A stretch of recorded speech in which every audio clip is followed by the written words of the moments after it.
大家好，我是小燕。新的一年啦，祝大家2022年快乐。今天要跟大家分享一款食材简单、好吃又粗鄙的黄油饼干 （Butter Cookies）。来，我们一起制作吧。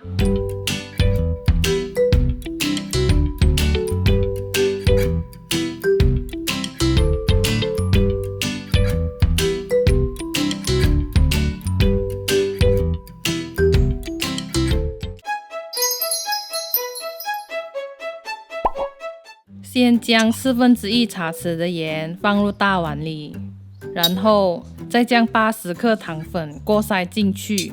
用糖粉呢，就能增加入口即化的口感，也比较容易和黄油混合在一起。黄油要放软到像这样的程度，它摸起来还是冷的，不过用手轻轻按就能凹下去的状态。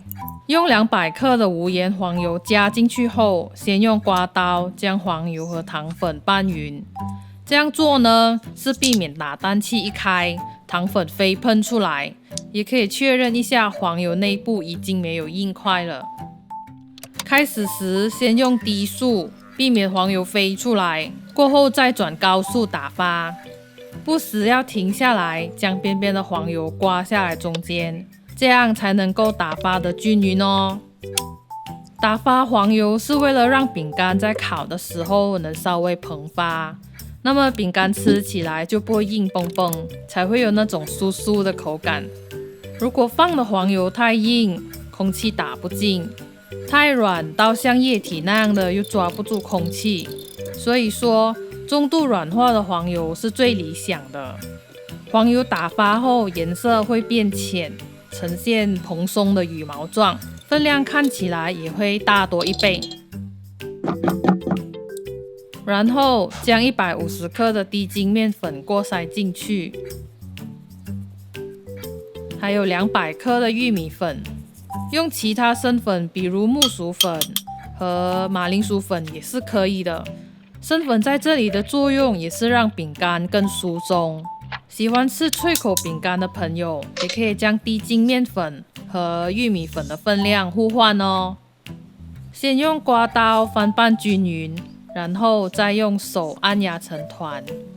按好的面团是偏软的，面团软很难做造型，所以要先将它放在保鲜膜上按平，这样面团受冷会比较均匀，也比较快能用得上啦。然后将它包好，送进冰箱冷藏30分钟。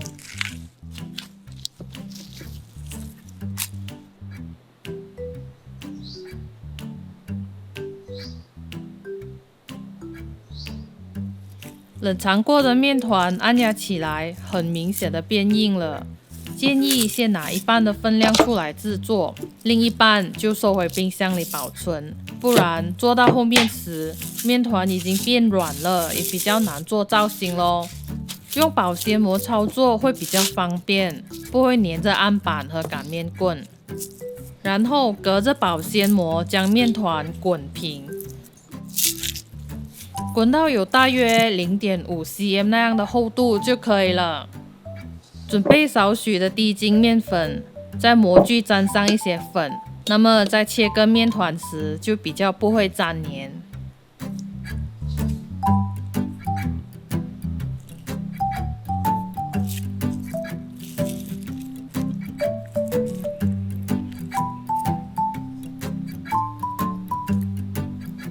可以切割好一批后再进行表情按压，这样会比较方便。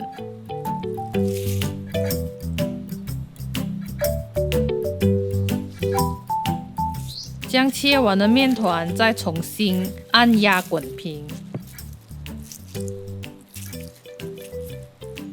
同样也在表情模具上抹少许低筋面粉，再用适当的力度按压。这个食谱的分量大约能做55个0.5 cm 厚度的老虎饼干。来，一起拿来。1、2、3。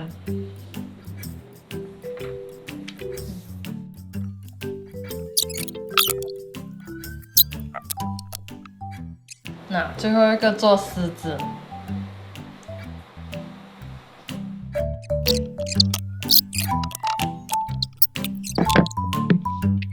然后送进预热到摄氏160度的烤箱，用上下火160度烤25分钟，再转上火烤大约5分钟，让它稍微上色。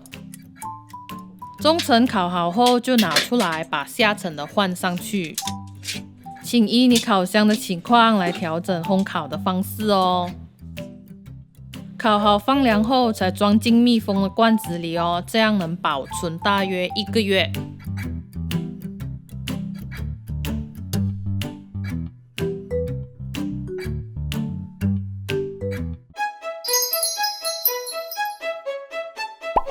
你也可以将总面团分3到4份，同时制作不同口味的饼干。我就同时做了咖啡、绿茶和可可口味。各自都加了2茶匙不同口味的粉末，刚好这3个都是偏苦的，所以我就各自加了10克糖粉。口味和甜度方面是可以很自由做调整的哦。这样做虽然会麻烦一点点啦，不过好处是能吃到不同口味的黄油饼干。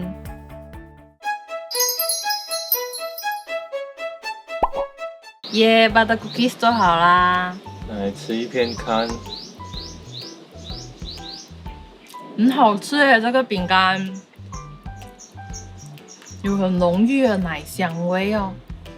轻轻咬它就碎掉了。这款饼不是脆口的哦，它是酥酥的，然后轻轻咬不了，它就入口即化了。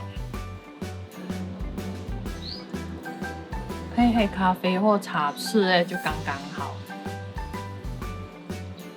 等下，这个给你了，一片有3个味道了，好吃吗？这个味道蛮丰富的，它有一点苦味啦。